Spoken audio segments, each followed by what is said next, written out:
नमस्कार, मैं हूं निकिता और आप देख रहे हैं सत्यहिंदी.com। चलिए एक नजर डालते हैं अब तक की सुर्खियों पर। भारतीय चुनाव आयोग ने कल शनिवार को जम्मू कश्मीर और हरियाणा चुनाव की तारीखों में बदलाव की घोषणा की है। घोषणा के मुताबिक जम्मू कश्मीर में तीसरे चरण की वोटिंग अब 1 अक्टूबर को होगी और हरियाणा में एक फेज में 1 अक्टूबर को होने वाली वोटिंग अब 5 अक्टूबर को होगी। इसके अलावा दोनों ही जगहों पर वोटों की गिनती का काम 4 अक्टूबर को होना था, जो कि अब 4 की जगह 8 अक्टूबर को होगा। यानी जम्मू कश्मीर और हरियाणा में चुनाव के नतीजे 8 अक्टूबर को आएंगे। चुनाव आयोग ने इस बदलाव की वजह बताते हुए कहा कि राष्ट्रीय और राज्य की राजनीतिक पार्टियों और अखिल भारतीय बिश्नोई महासभा ने बताया कि इस दौरान काफ़ी संख्या में बिश्नोई समाज के लोग हरियाणा से बाहर जा सकते हैं। बिश्नोई समाज के लोग सैकड़ों सालों से मनाई जा रही असोज अमावस्या के लिए हरियाणा से राजस्थान जा सकते हैं और इस कारण मतदान में उनकी भागीदारी कम होने का खतरा है। यानी कुल मिलाकर चुनाव आयोग का कहना है कि इस वजह से वोट प्रतिशत में कमी आ सकती है, इसलिए तारीखों में बदलाव का ऐलान किया गया। चुनाव आयोग द्वारा जम्मू कश्मीर और हरियाणा विधानसभा चुनावों की तारीख में किए गए बदलाव को लेकर राजनीतिक दलों की प्रतिक्रियाएं आनी लगातार जारी हैं। इसी कड़ी में हरियाणा के मुख्यमंत्री नायब सिंह सैनी ने कहा कि हमारे प्रदेश अध्यक्ष मोहनलाल बडौली ने पत्र लिखकर चुनाव आयोग को इस समस्या से अवगत करवाया कि चुनाव की तारीखों के बीच लगातार छुट्टियां हैं और उसमें कहीं ना कहीं यह चिंता भाजपा के प्रदेश अध्यक्ष ने जताई कि कहीं इससे वोट प्रतिशत कम ना हो जाए। इसके साथ साथ अन्य दलों ने भी इस बात पर चिंता जताई। बिश्नोई समाज ने भी चिंता जाहिर की। मैं चुनाव आयोग का धन्यवाद करना चाहता हूँ कि उन्होंने इस बात को समझा। मुख्यमंत्री ने कहा कि ज़्यादा वोटिंग होगी तो इससे प्रदेश और देश को भी लाभ मिलेगा। मैं चुनाव आयोग के इस फैसले का स्वागत करता हूं कि उन्होंने आमजन की भावनाओं को समझते हुए यह निर्णय लिया है। वहीं जम्मू कश्मीर और हरियाणा में चुनाव और मतगणना की तारीख में बदलाव को लेकर विपक्ष ने भाजपा पर निशाना साधा है। कांग्रेस नेता दीपक बाबरिया ने कहा कि इस पूरे एपिसोड में भाजपा की सरकार, उसके मुख्यमंत्री और उनके प्रदेश अध्यक्ष की अपरिपक्वता झलकती है। उन लोगों ने पूरे प्रदेश की जनता को एक अनिश्चित टाइम टेबल में खड़ा कर दिया है। आखिर में नामांकन की तारीख वहीं की वहीं है। मेरे अनुसार भाजपा हर चुनाव में धांधली करती है और शायद धांधली करने के लिए उनके पास पर्याप्त समय नहीं होगा, इसलिए तारीख बढ़ाई गई है। वहीं कांग्रेस सांसद कुमारी शैलजा ने कहा कि भाजपा पहले से ही कोशिश कर रही थी। भाजपा घबराई हुई है और यह निर्णय भाजपा की घबराहट की ही निशानी है।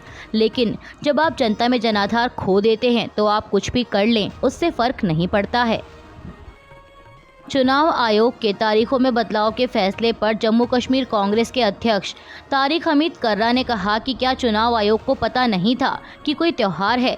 चुनाव आयोग सब कुछ देखने के बाद ही कोई निश्चित तारीख देता है। कांग्रेस नेता ने कहा कि इससे चुनाव आयोग की क्षमता पर सवालिया निशान लगता है कि क्या उन्हें अब तक पता नहीं था कि कोई त्यौहार है?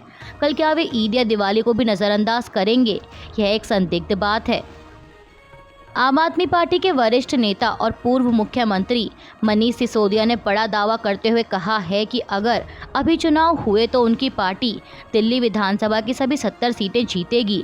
राजेंद्र नगर विधानसभा क्षेत्र में अपने पदयात्रा अभियान के दौरान बोलते हुए दिल्ली के पूर्व उप मुख्यमंत्री ने भाजपा पर भी हमला बोला और आरोप लगाया कि भाजपा ने उन्हें और मुख्यमंत्री अरविंद केजरीवाल को फर्जी मामलों में जेल में डाल दिया है।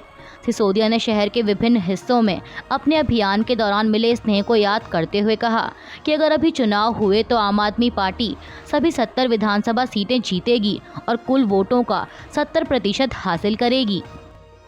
महाराष्ट्र में छत्रपति शिवाजी महाराज की प्रतिमा ढहने की घटना को लेकर राज्य का मुख्य विपक्षी गठबंधन महाविकास अघाड़ी आज रविवार को मुंबई में हुतात्मा चौक से गेटवे ऑफ इंडिया तक विरोध मार्च निकालेगा।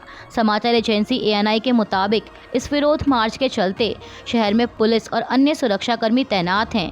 वहीं मुख्यमंत्री एकनाथ शिंदे ने छत्रपति शिवाजी महाराज की भव्य प्रतिमा बनवाने का आश्वासन दिया है।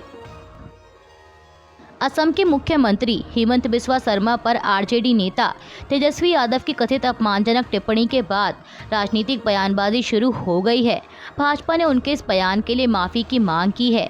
दरअसल आपको बता दें कि असम की विधानसभा में गुरुवार को एक बिल पास किया गया जिसके तहत अब मुस्लिम समुदाय के लोगों को शादी और तलाक का रजिस्ट्रेशन कराना जरूरी होगा। अब इसी को लेकर तेजस्वी यादव ने एक्स पर टिप्पणी करते हुए लिखा कि असम के मुख्यमंत्री सस्ती लोकप्रियता हासिल करने एवं योगी का चाइनीज वर्जन बनने के प्रयास में जानबूझकर मुसलमानों को परेशान करने वाले कृत्य करते रहते हैं। बीजेपी के लोगों ने नफरत फैलाने, मोदी शाह का ध्यान आकृष्ट करने एवं समाज में ध्रुवीकरण करने के लिए मुसलमान भाइयों को सॉफ्ट टारगेट बना लिया है।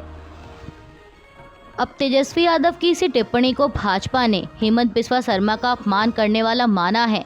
आरजेडी नेता के बयान पर पलटवार करते हुए बीजेपी प्रवक्ता शहजाद पूनावाला ने कहा कि अगर आप निर्णय से सहमत नहीं हैं तो असम के मुख्यमंत्री पर अपमानजनक टिप्पणी करने की हद तक चले जाते हैं, क्योंकि वो नॉर्थ ईस्ट से हैं।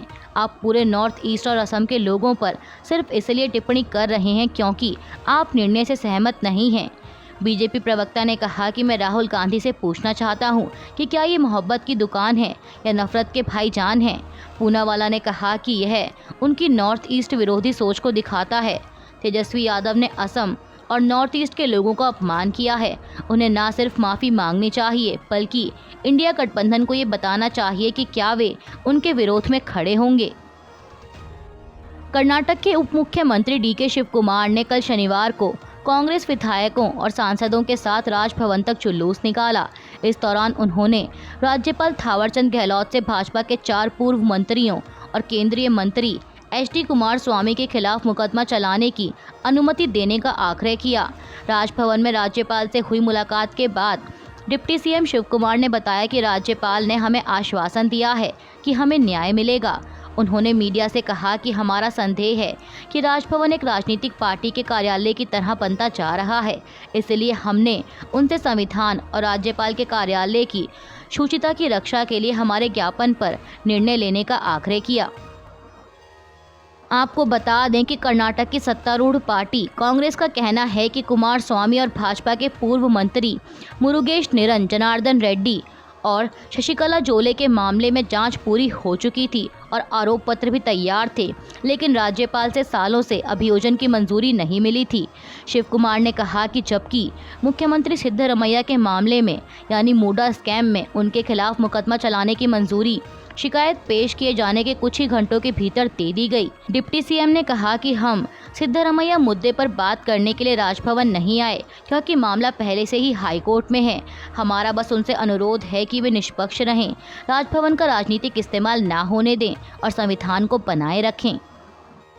केरल के मुख्यमंत्री पिनराई विजयन ने कल शनिवार को कहा कि फिल्म क्षेत्र में काम करने वालों को यह सुनिश्चित करना होगा कि सिनेमा या फिल्म उद्योग में ऐसी चीज़ें ना हो जो दिमाग को प्रदूषित कर सकती हैं, क्योंकि इस क्षेत्र में लोगों के विचारों को प्रभावित करने की शक्ति है। मुख्यमंत्री विजयन ने मलयालम सुपरस्टार मोहनलाल को श्री कुमारन थम्पी पुरस्कार प्रदान करने के लिए आयोजित एक समारोह में बोलते हुए कहा कि फिल्म उद्योग और फिल्म क्षेत्र को दिखाए गए प्यार के बदले में लोगों को नैतिक मूल्य या सबक देना चाहिए। मुख्यमंत्री ने आगे कहा कि महिलाओं को बिना किसी डर के फिल्म उद्योग में आगे आने और अपने कलात्मक कौशल का प्रदर्शन करने की स्वतंत्रता होनी चाहिए और उन पर कोई शर्तें नहीं लगाई जानी चाहिए। युद्धग्रस्त गजा में एक बच्चे में पोलियो संक्रमण का मामला सामने आने के बाद संयुक्त राष्ट्र संघ की एजेंसियां और स्थानीय स्वास्थ्य अधिकारी गजा पट्टी में 6,40,000 बच्चों को पोलियो की वैक्सीन उपलब्ध कराने के लिए एक बड़ा अभियान चलाने जा रहे हैं। मीडिया रिपोर्ट्स के मुताबिक यह पिछले 25 सालों में गजा में देखा गया पहला पोलियो का मामला था। इस मामले के सामने आने के बाद संयुक्त राष्ट्र संघ के विशेषज्ञों ने कहा था कि गजा में कई बच्चे पोलियो से संक्रमित हो सकते हैं और अगर जल्द ही कोई कदम नहीं उठाया गया तो यह भयंकर तरीके से फैल भी सकता है। बता दें कि यह अभियान आज रविवार से ही शुरू हो रहा है, लेकिन यह इसराइल और हमास के बीच स्थानीय स्तर पर युद्ध विराम पर भी निर्भर है। अभी के लिए बस इतना ही। बाकी की खबरों के लिए बने रहिए सत्यहिंदी.com के साथ।